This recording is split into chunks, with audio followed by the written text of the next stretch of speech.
तिलक चढ़ाए जब लौटलन अपन पापा दुअरे सुंदर बेटी ठाए गे माई से तिलक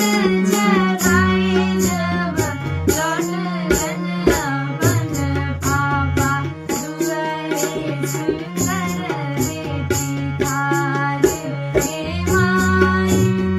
कैसन हई घरवा पापा कैसन हई दुअरवा से कैसन बरसे बियाह गे माई से कैसन हई घरवा पापा कैसन हई दुअरवा से कैसन बरसे बियाह गे माई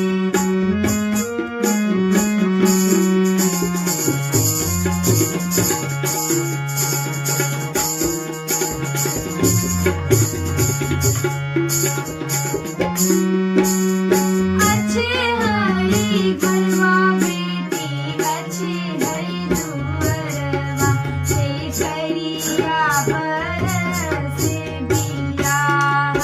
गे माई से अच्छे हई घरवा बेटी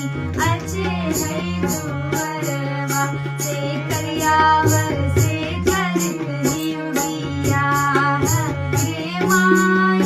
से करिया के तुमन तोरा हलियो जी पापा से खोजिए करिया दमाद गे माई से कहिया के दुश्मन तोरा हलियो जी पापा से खोजिए